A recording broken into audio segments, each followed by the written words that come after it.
Welcome to Blueprint Boost for Contractors, the podcast that's your go-to source for unlocking the secrets to successful marketing, gaining valuable insights, and growing your contracting business with less stress. Your host is David Brooks, and he's thrilled to be your guide on this journey. As a seasoned expert in the contracting industry, David understands the challenges you face. That's why each episode is crafted to provide you with actionable strategies and proven blueprints to boost your business to new heights. Hello, everyone. Welcome to the latest episode of the podcast. I'm your host, David Brooks, powered by Contractor Rhino, your go-to marketing and accounting solutions for the home service industry. For this episode, I do have a guest with us, and I'll allow him to introduce himself. Hey, David, thank you first of all for having me on the podcast. Appreciate the reach out to us. I'm Rusty Cochran. I'm the president of We Care Plumbing, Heating, and Air Conditioning. We are located in, well, we have 3 locations, but we're in Southern California. With 3 different branches here. Nice. Well, glad to have you on the podcast. Yeah, thank you. So can you share the story behind We Care and what inspired you to found the company? So I was working for, at the time, I was working for the largest new construction heating and air conditioning company out there, and it was just doing track work. And as time went on, I started there. I was, whatever, young punk kid, long haired, and I was a helper, and then slowly worked my way up to be a lead, installer, then became a superintendent. That's what we called them. A lot of them call managers in the home services. And then I became the general superintendent running the field basically. And as time went on, it was me and the owner. It was a, pretty good sized company. We had roughly, when I started, 240 employees there. And when I left, I was running it, and it was my time to go. I mean, there were some acquisitions back then. Lennox, the manufacturer, bought the company. That wasn't such a bad thing because we were getting shares on the stock market for Lennox by being an employee. And then we could, you get them for like 15% off. So that was nice. But then anyway, and it's nothing against them. I get it. I'm not bitter or nothing like that, but I mean, he hired a son, another son, and another son. And, it was just like, well, I mean, it was me and the owner, and now it kept expanding into, more family, which was fine. I totally get it. I didn't get forced out. I mean, it was on my own. I'm like, I'm going to go make a shot at this on my own, and went and got my license. And we had a couple of buddies that were, I thought about it before, and we got licensed together with 2 of my best friends from high school, and we bought trucks. We got those Nextel talk to walk phones or whatever they're called. And then we ended up, I chickened out and stayed where I was at. But anyway, to speed it along, we got to the year 2000. I went and got my own license instead.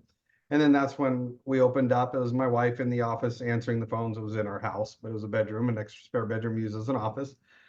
And I opened up the company. I was doing the field, doing everything out there from service to sales to install. Didn't know anything about sales because, like I said, I was more on the operational side of the business where I came from. And then started out the same way. We were doing new construction and custom homes, though, not track work, and slowly built that up to be about 150 custom homes a year, which is pretty significant little market share doing that many. And then I ended up going, I met this guy. I went to a class. It was operational accountability class.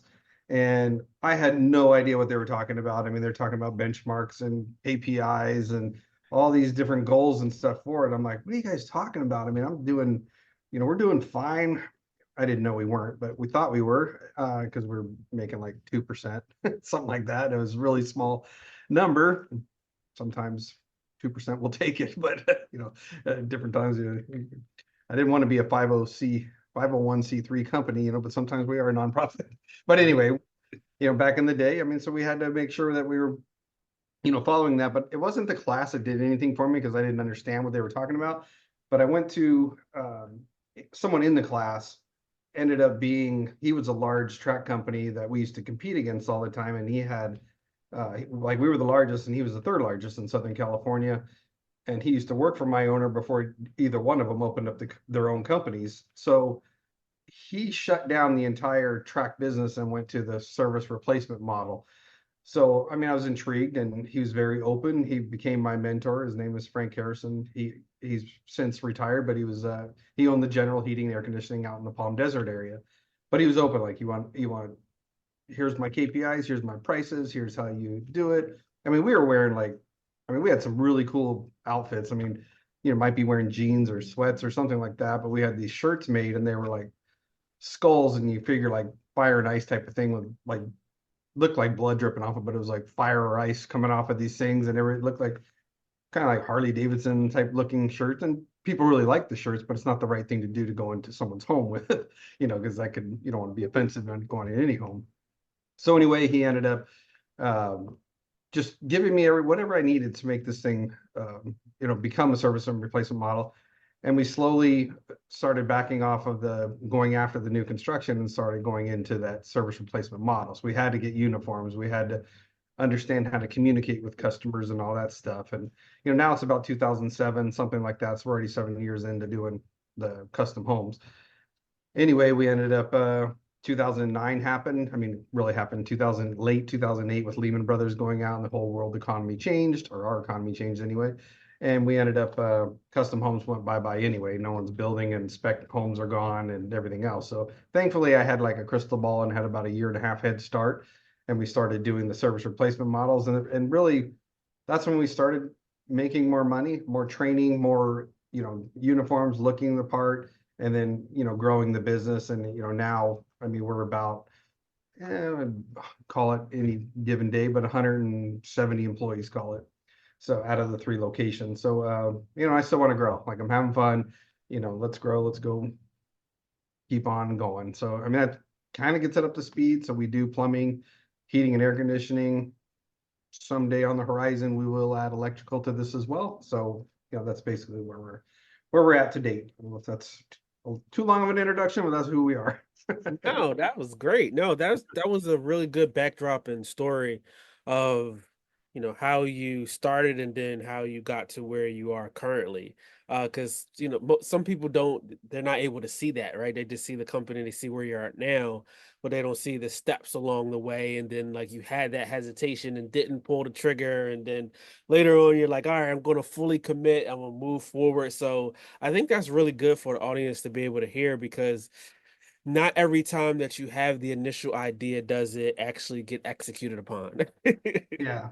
I mean, it's funny because we moved from we had almost like everyone else starts out. Your office is that you take an extra bedroom in your home. And that was our first office. And then the garage is your warehouse, basically. And kind of like the cab of your vehicle, your truck or van, whatever it is your office also. Your mobile office, but it's your office. And then we bought our first place, and it was because we needed to move into somewhere because we were growing. I mean, it's whatever, 10 employees, you don't want them all coming to your house. So we bought a 1 acre piece of land, and it had 2 mobile homes on it. One was a single wide in the back next to this metal building. It was about 900 square foot building, and then a double wide in the front. And there were tenants in this thing, but we bought the whole thing, so now we have both. Anyway, we were there for 9 years in that on that property, and it's still our property today. Our mechanic works out of there on all the vehicles. But so sort of a joke about it is we were on the mobile home, and we doubled our business. So we went from the single wide and moved into the double wide. So it was kind of a doubling the business there. Anyway, so that was and finally it was somewhere around 2010 we actually got into a building. And now since that building was ours to stay in forever, we thought. And then 3 years later we outgrew that building, and then now we're in this building, and then we have 2 other locations too. So we definitely have grown and seen the ups and downs and everything else that came with it. Nice, nice. Now, over the course of that, you mentioned growth and ups and downs. What were some of the key strategies that help you grow and scale the business? Train. I mean, you have to train your employees. There's that old saying, well, what if you sink all this money into them and they leave? But the other side of it is, what if they stay? So you have to train. And when you're going to a customer's home, they expect our technicians to know the technical side, what's wrong with the unit. But if we can actually have a conversation with them and talk about the system and everything else. So we're doing communication skills. So we're training also on, anything from teamwork, some of the stuff, from taking a group of our employees and, going up to the mountain somewhere and doing the trust falls and teaching them how to speak in front of a group, because the number one fear is, what is it, speaking in public, right? And number two is death by fire. So if you put them in order, like, people would rather die by fire. Now that's not really the way they would see it, but I'm just saying, like, people are scared to death to speak in public. So we're doing the communication skills and getting them out, what they call them, the skinny branches, so they're not holding on to that trunk. So I mean, it's just constant training. We're training a couple times a week in here. We're doing, week one would be, or like a Tuesday, I'm sorry, would be communication skills on a Tuesday. And then the following Tuesday would be like a technical one, and then back to communication, back to technical. And then on Thursday would be more of a role playing, making sure they're following the 6 steps and role playing each step of the way as they're, how they pull up to the home, how do they look, how are they presenting, how are they executing, all that stuff like that. So it's constant training, I'm sorry, is how they're going to be successful. And that's how you're going to overcome those challenges out there, because everybody else, and you have to market. I mean, you have to have your company out there. A lot of people, when it does get slow, they stop marketing. So it's like, hey, turn up the marketing because no one's marketing, and if we can capture those customers, we're going to do it. Now, put it in the right buckets. Don't just throw your money out there, but make sure you're tracking it and getting a return on investment from it. So lots of different things. I mean, it's, I've been through so much in the 24 years we've been in business. So we've seen definitely the highs and lows. No, that was a really great insight into, strategy or reasons for growth, right? You have to be able to invest in that training into your employees, be able to give it back inside of the business, having different days for different training sessions, and really just helping, your employees along to be the subject matter experts as they're coming into the home and they're dealing with customers in different scenarios and situations, to be able to, have them sharpen their skills, uh, which is, immensely important because the homeowner is coming to them and they're frustrated, right? They're expecting the tech to come in and diagnose the issue and handle things seamlessly because they don't know what they don't know. So being able to implement that is, really great. And like you said, marketing too, right? Getting your business out there. And it's funny the point that you mentioned, like, you have to do it where it makes sense and just don't throw money away. But a lot of people tend to scale back. And with marketing, or just cut it off, and then when it's about to become busy, it's like, all right, we need to cut it back on, and it's like it's like the gold rush is about to happen. But you really want to start prepping and preparing things ahead of time, right? And not just waiting to the last minute. Absolutely. It is, uh, I mean, we're always going to have the shoulder season, right? I mean, it's not going to be, I'm a genius marketer when it's super hot outside. And then, I can also sell a whole bunch when it's really hot outside. And then when I don't sell, it's your fault. I mean, it's, the blame game then comes in, but no, seriously, you have to have yourself out there too for, and everybody's going to have a different budget too. So, got to be mindful of that. But, it's harder to do a small company branding when you need call to action. You need, instant calls. So, you have to just make sure the money's going in the right spot, track it, see what's working, what's not, tweak it. But you got to be out in front out in front of people if you want to get business. Mm-hmm. I totally agree with that. And then being in front of those right people when you get the opportunity, the chance, what do you say is the most important factor in building trust with your clients? Do what you say you're going to do. I mean, if you're promoting everything that we're the best, we're going to be on time, we're going to show up, nice uniforms, clean, we're going to have I mean, you're not going to have every part in your vehicle, like compressors and all this kind of stuff like that, but do what you say you're going to do. I mean, live up to it. And if it's communication, that's always a breakdown, and organizations, but it's also with the customers. Like, well, we're waiting for the part and it's supposed to show up today and it didn't, and you take it for granted to, well, the customer, we didn't tell them when anyway, but they want to know, and we could do a better job at that, staying in touch with them more to say, like, hey, that we're just keeping you in touch. It has shipped out of, wherever, Pennsylvania, and, we're just waiting for it, but just keeping you in the loop. So, I mean, it's staying in front of them. When you're getting reviews, respond to every single one, good or bad. Not nobody, but majority of the people aren't going to read like the 5-star reviews on your company. They know before you get there about your company. A lot of people have already done the research. So, if you're good or bad.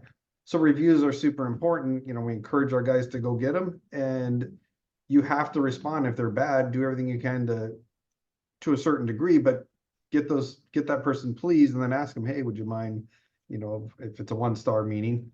Not that we ever got one. I've heard people have got those before. No, I'm just kidding. But we're gonna mess up, but it's how you take care of it. And I mean, as an example, we did a house, and I sold it back then and installed it, and somewhere our guys, me, whoever did it, I forgot, but the main thing was that the ceiling caved in underneath it. It was a package unit on the rooftop, and it leaked water. And it's like, oh, great. So anyway, went out there and fixed everything for the guy. We jumped on it. A couple months later, he calls me, he goes, hey, I have another rental property. I want you guys to come out and take a look at and bid it. And I'm like, oh, wow, man. I whatever his name was, David, I didn't think you would ever use this again. He's like, why would I not? You didn't run from it. You owned it. You took care of it, and everything's great. I would absolutely use you all the time. So, just because a customer's frustrated doesn't mean you can't turn them around and become part of the We Care family in our world. So that's, so it's doing what you say you're going to do and live up to it. I love that. Being able to live up to it, and like you said, you owned it. You didn't run from it. You didn't try to brush it under the rug. And customers appreciate that. They appreciate that honesty and that willingness to commit and do a really good job and take care of them. And yeah, will mistakes happen and things unforeseen? Yeah, definitely it can. But I think as long as you communicate that back to them and you do your best, most will be understanding of such and be glad that they're working with someone like that. Yeah, for sure. Now, can you share a personal or professional experience that has shaped you today, that you're like, man, this happened exactly at this point in time that really tremendously helped me just in my day-to-day mindset or just approach to the business? So I'll give a plug to 3 different things really. And, one of them is, first off, would be the person I mentioned earlier, to be my mentor and to show me like, hey, this is how you operate in a home services business where you're doing that service replacement model, whether it be plumbing, electrical, heating and air, whatever it is. That was huge. I mean, because I only knew what I knew, and all I knew was how to do new construction. I knew production. I knew, how to do it fast, all that type of stuff like that. But I didn't know the other side of this. Even though they're both residential, they're both completely 2 different markets, from new construction versus home services. And it was just a different mindset, a different model. And, when we put our guys in uniforms, seriously, they probably stood a foot taller. I mean, from wearing skull shirts to, putting on a really sharp looking uniform. And then the second piece of that was we go to this, it's called Driven Leadership. And I mean, they deeply care about, I mean, you can just feel it, they do. It's not about a sales pitch, but that's the leadership development I was talking about earlier, where you're going to learn communication skills, teamwork, just camaraderie, all that stuff. And that's by me going first. And it was pretty scary going, when I went, and it was just in my mind. I'm on a disc profile, I'm a 99D on the color code. I'm a red. So it's like, we have to know everything, before we do something. It's got to be perfect, those type of things. My wife is what's a yellow or an I, so she's the fun person. And I'm just going to use like a karaoke as an example.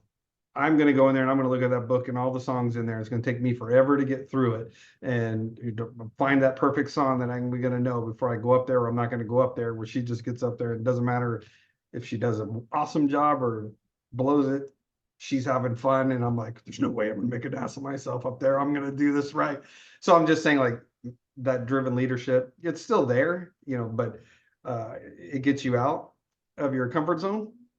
So with me, it was that was a big help. And then to start sending employees through it, now I have this little angel and devil on each shoulder.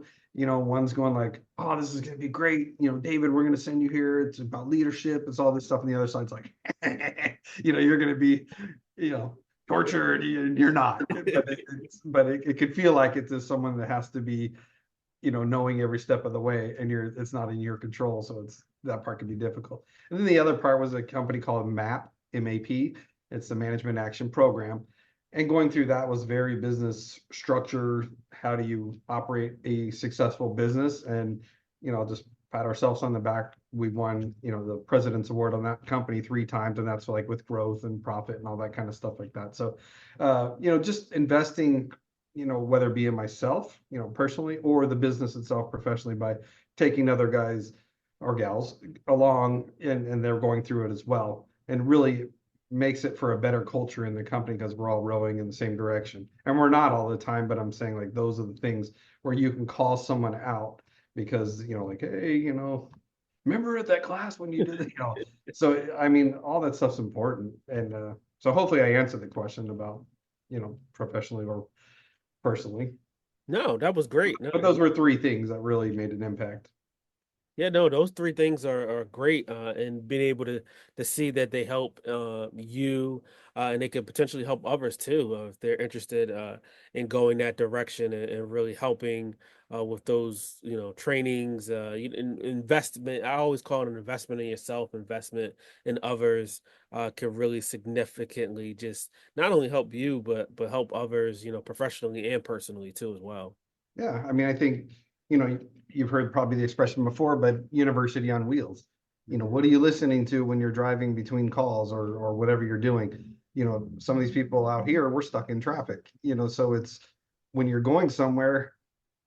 I mean, we're not telling the guys don't listen to the sports talk radio or music, whatever it is, but throw in some podcasts, throw in some books, listen to, whomever it is that you like. I mean, I do both. I'm constantly investing in myself. I've been doing this for years now, and it's like, I'm still listening to podcasts and reading books, how can I get better, whatever that might be. So, yeah, invest in yourself. Absolutely.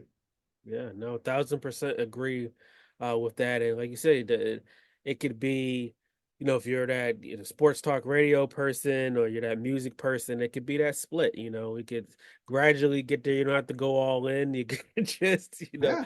dedicate half and half.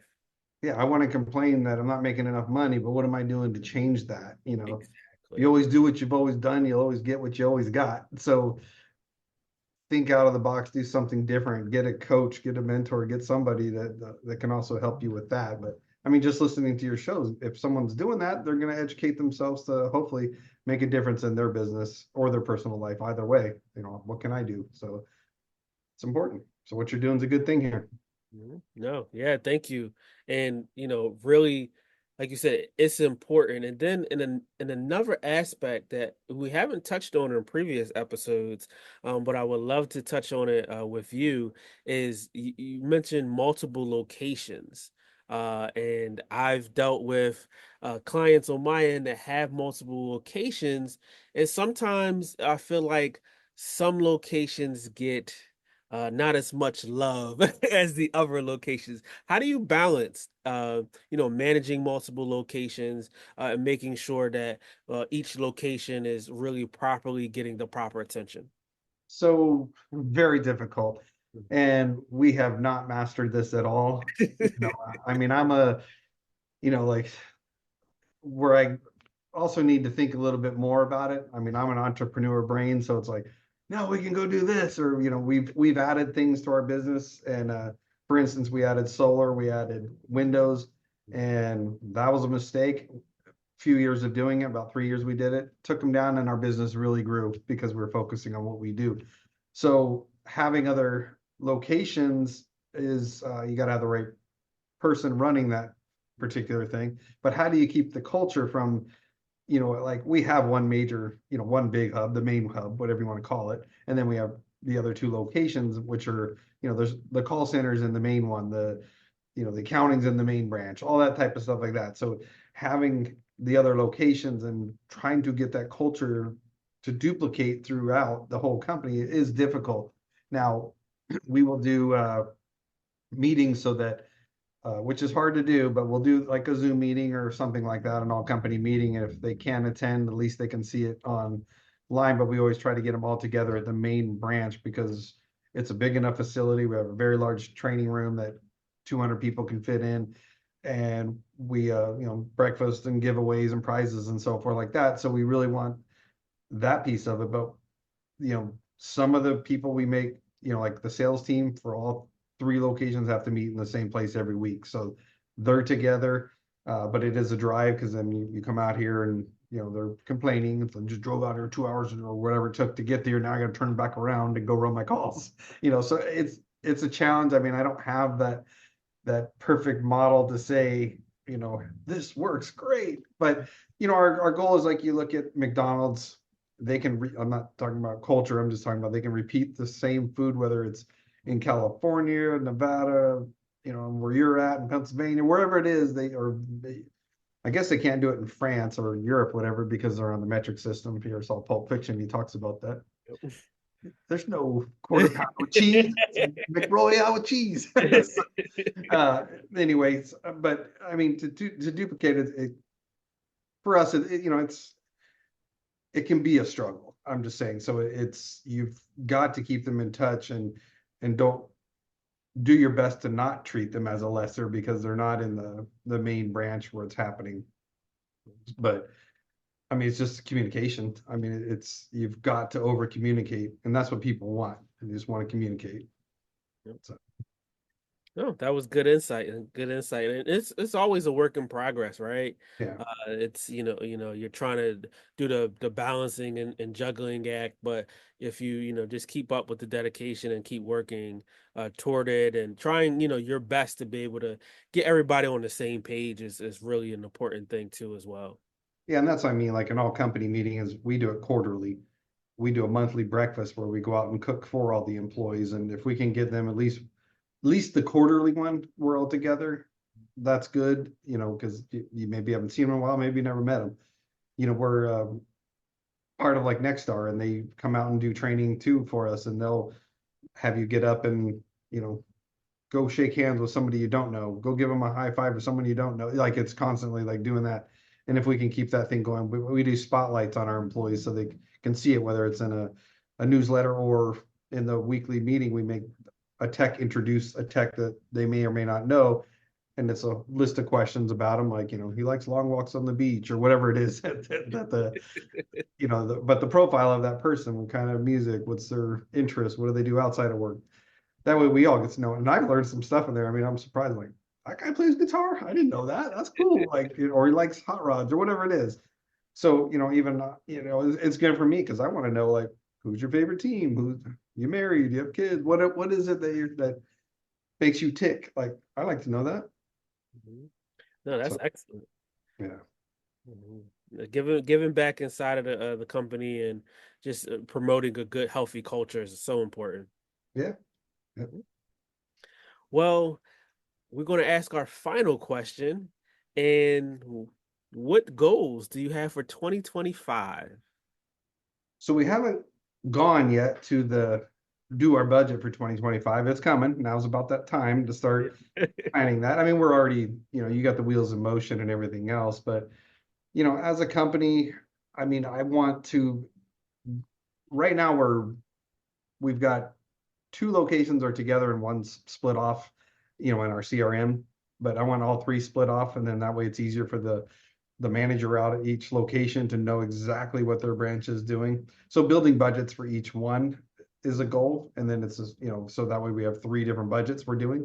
But, and that goes across all the way, from marketing budgets to each department, average tickets, all that type of stuff like that. So, I mean, we're not there yet. We're not done. We haven't started. I mean, we scratched the surface, but that's about it. So, I mean, I don't have the answer to like, what we want to do, but it will be continuous training for everybody. Like everybody's getting so many hours, 80 hours a year of training, whether it's on site or we're sending them somewhere to go get it. But things like that, just making sure that, we have a whole new refrigerant change coming in this industry with the A2L coming January 1st. And, we're preparing now. We just had, all the technicians in and installers in yesterday for that training from the manufacturer coming in. We're doing it again next week. So it's, we have to be prepared. We have to be on the forefront, beat the competition basically, and, at least give them a run for their money anyway. So, I mean, it's train. But I mean, the bottom line is to grow at least 10%. And it's been harder now with we can blame it on everything. We can only control what we control, but it's, is it the election year? Is it harder to get financing? The calls are costing more money and the return on investment is less. We're all facing the same challenges. So it's, how do we grow in a down market? And that's what our goal is next year, grow in a down market. Mm-hmm. I love it. And that sounds like the next title of the next podcast. Oh man. Well, Rusty, thank you so much for joining. We really appreciate your insights and your time. Thanks so much. Oh, absolutely. Thank you again for having me on. No problem. Everyone, thank you for listening to the podcast. Make sure you tune into the next episode. Until next time. Thank you for tuning in to another episode of Blueprint Boost for Contractors. We hope you found today's insights and strategies valuable for your contracting business. If you enjoyed the episode, don't forget to hit that subscribe button and please leave us a review. Your feedback helps us bring content that truly matters.